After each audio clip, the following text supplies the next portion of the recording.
71 years ago, on a bright, cloudless morning, death fell from the sky and the world was changed. A flash of light and a wall of fire destroyed a city and demonstrated that mankind possessed the means to destroy itself. Why do we come to this place, to Hiroshima? We come to ponder a terrible force unleashed in a not-so-distant past. We come to mourn the dead, including over 100,000 Japanese men, women, and children. Thousands of Koreans, a dozen Americans held prisoner. Their souls speak to us. They ask us to look inward,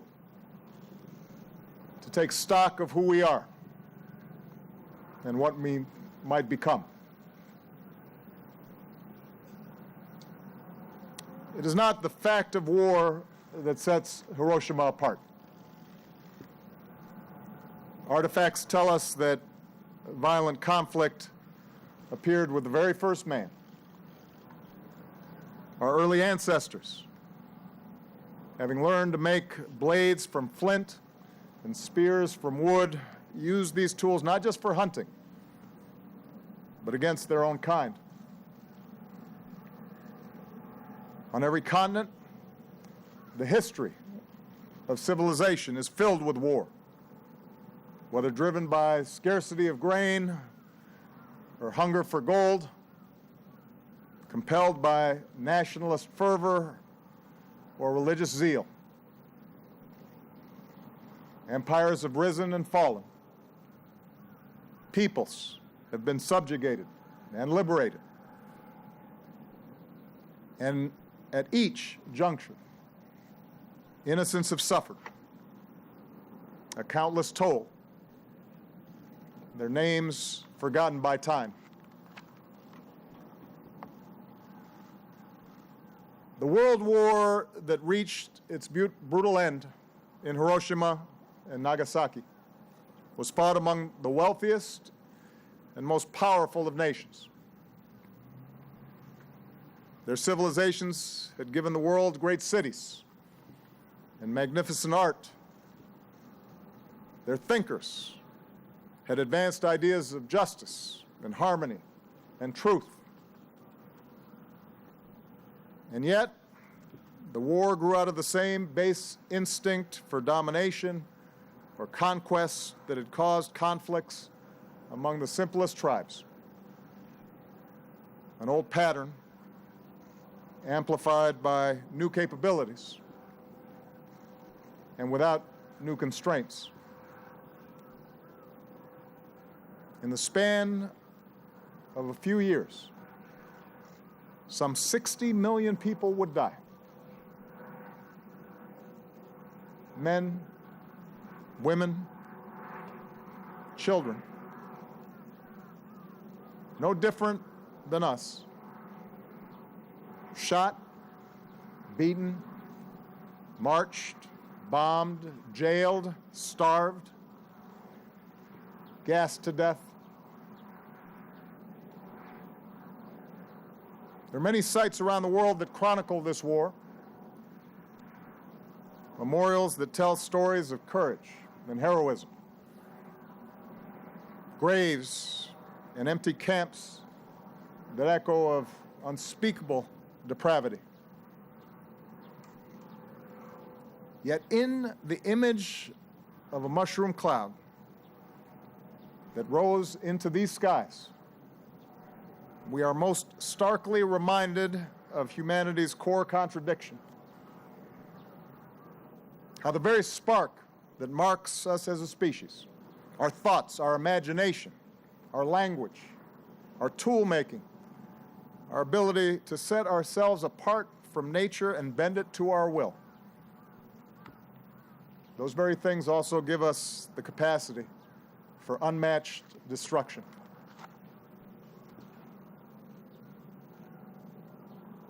How often does material advancement or social innovation blind us to this truth?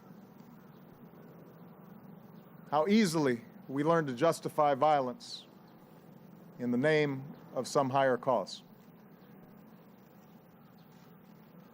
Every great religion promises a pathway to love and peace and righteousness, and yet no religion has been spared from believers who have claimed their faith as a license to kill. Nations arise, telling a story that binds people together in sacrifice and cooperation, allowing for remarkable feats, but those same stories have so often been used to oppress and dehumanize those who are different. Science allows us to communicate across the seas and fly above the clouds, to cure disease and understand the cosmos, but those same discoveries can be turned into ever more efficient killing machines. The wars of the modern age teach us this truth. Hiroshima teaches this truth. Technological progress without an equivalent progress in human institutions can doom us. The scientific revolution that led to the splitting of an atom requires a moral revolution as well.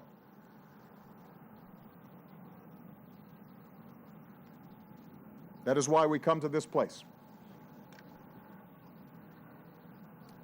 We stand here in the middle of this city and force ourselves to imagine the moment the bomb fell. We force ourselves to feel the dread of children confused by what they see. We listen to a silent cry. We remember all the innocents killed across the arc of that terrible war and the wars that came before and the wars that would follow.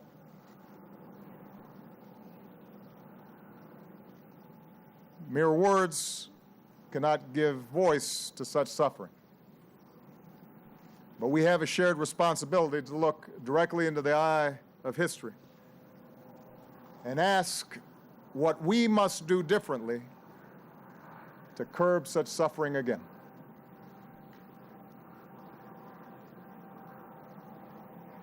Someday, the voices of the Hibakusha will no longer be with us to bear witness.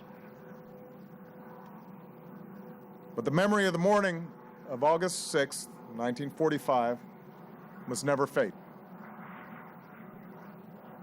That memory allows us to fight complacency. It fuels our moral imagination. It allows us to change.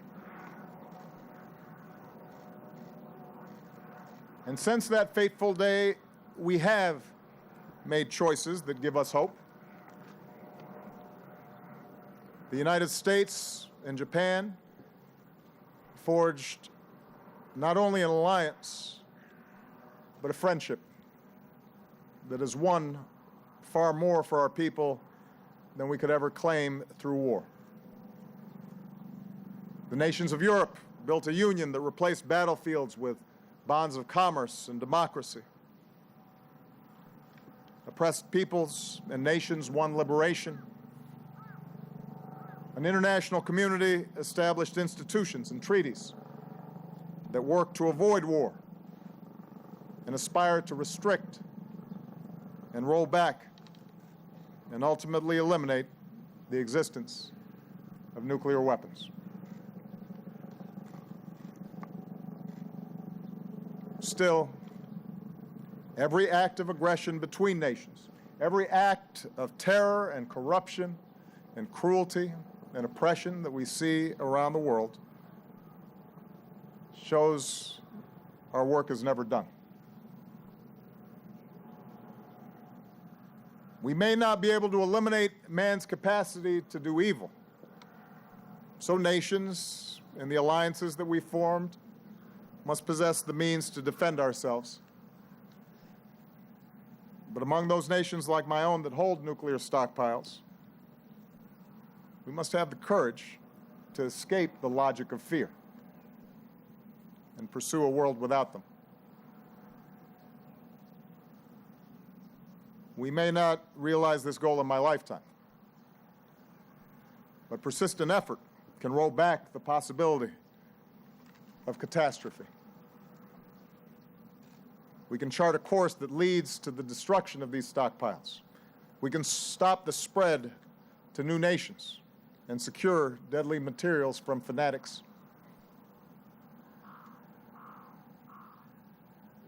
And yet that is not enough. For we see around the world today how even the crudest rifles and barrel bombs can serve up violence on a terrible scale. We must change our mindset about war itself to prevent conflict through diplomacy and strive to end conflicts after they've begun. To see our growing interdependence as a cause for peaceful cooperation and not violent competition. To define our nations not by our capacity to destroy, but by what we build. And perhaps above all, we must reimagine our connection to one another as members of one human race. For this, too, is what makes our species unique. We're not bound by genetic code to repeat the mistakes of the past. We can learn. We can choose. We can tell our children a different story, one that describes a common humanity, one that makes war less likely and cruelty less easily accepted. We see these stories in the Hibakusha, the woman who forgave a pilot who flew the plane that dropped the atomic bomb because she recognized that what she really hated was war itself. The man who sought out families of Americans killed here because he believed their loss was equal to his own.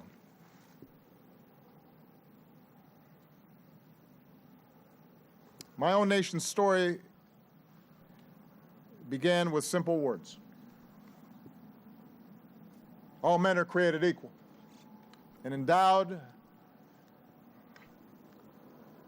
by our Creator with certain unalienable rights, including life, liberty, and the pursuit of happiness. Realizing that ideal has never been easy, even within our own borders, even among our own citizens. But staying true to that story is worth the effort. It is an ideal to be strived for, an ideal that extends across continents and across oceans. The irreducible worth of every person, the insistence that every life is precious, the radical and necessary notion that we are part of a single human family. That is the story that we all must tell. That is why we come to Hiroshima, so that we might think of people we love. The first smile from our children in the morning, the gentle touch from a spouse over the kitchen table, the comforting embrace of a parent. We can think of those things and know that those same precious moments took place here 71 years ago. Those who died, they are like us.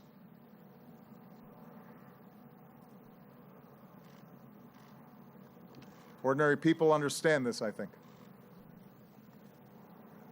They do not want more war. They would rather that the wonders of science be focused on improving life and not eliminating it. When the choices made by nations, when the choices made by leaders reflect this simple wisdom, then the lesson of Hiroshima is done.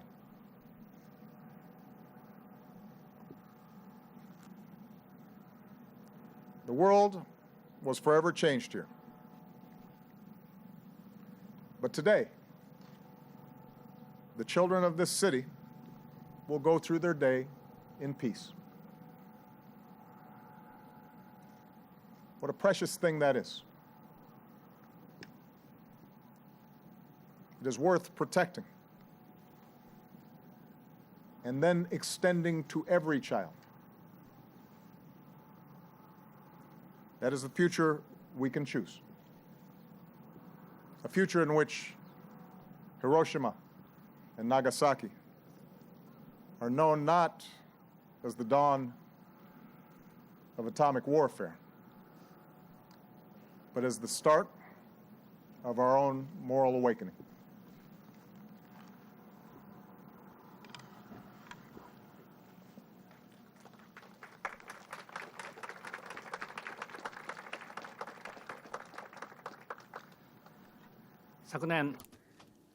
Last year, at the 70th anniversary of the end of war, I visited the United States and made a speech as Prime Minister of Japan at a joint meeting of the U.S. Congress. That war deprived many American youngsters of their dreams and futures. Reflecting upon such harsh history, I offered my eternal condolences to all the American souls that were lost during World War II. I expressed gratitude and respect for all the people in both Japan and the United States who have been committed to reconciliation for the past 70 years. 70 years later, enemies who fought each other so fiercely have become friends, bonded in spirit, and have become allies, bound in trust and friendship deep between us. The Japan-US alliance, which came into the world this way, has to be an alliance of hope for the world. So I appealed in the speech. 1 year has passed since then. This time, President Obama, for the first time as leader of the United States, paid a visit to Hiroshima, the city which suffered the atomic bombing. U.S. President, witnessing the reality of atomic bombings and renewing his determination for a world free of nuclear weapons. This gives great hope to people all around the world who have never given up their hope for a world without nuclear weapons.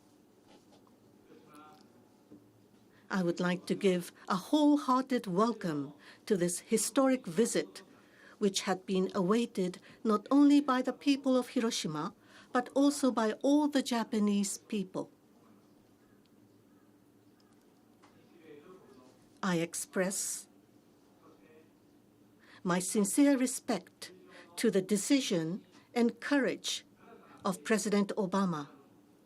With his decision and courage, we are opening a new chapter to the reconciliation of Japan and the United States, and in our history of trust and friendship. A few minutes ago, together, I and President Obama offered our deepest condolences for all those who lost their lives during World War II, and also by the atomic bombings.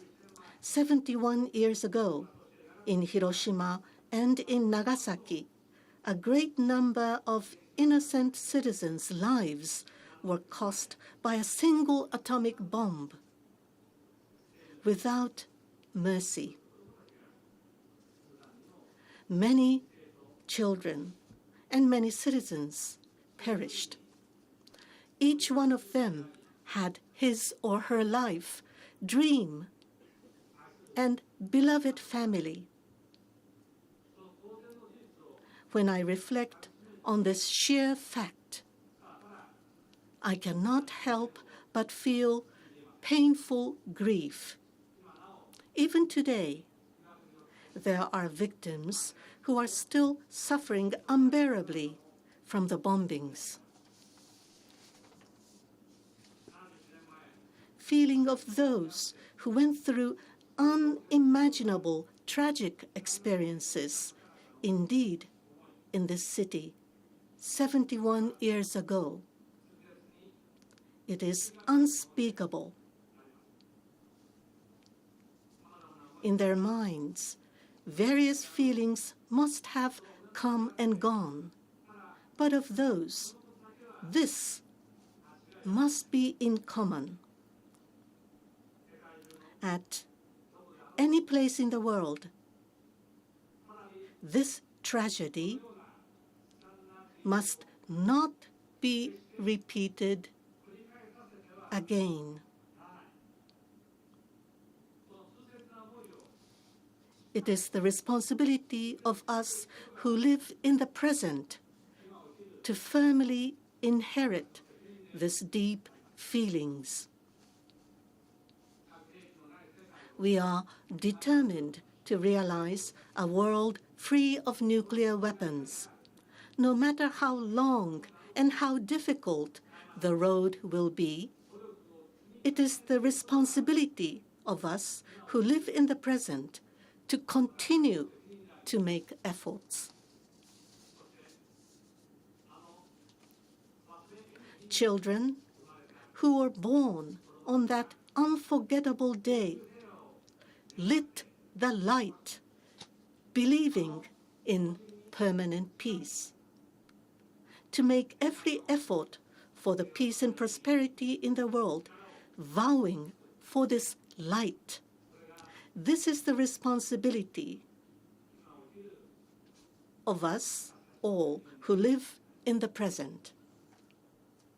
We will definitely fulfill our responsibility. Together, Japan and the United States will become a light for hope for the people in the world. Standing in this city, I am firmly determined, together with President Obama. This is the only way to respond to the feelings of the countless spirits, victims of the atomic bombs in Hiroshima and Nagasaki.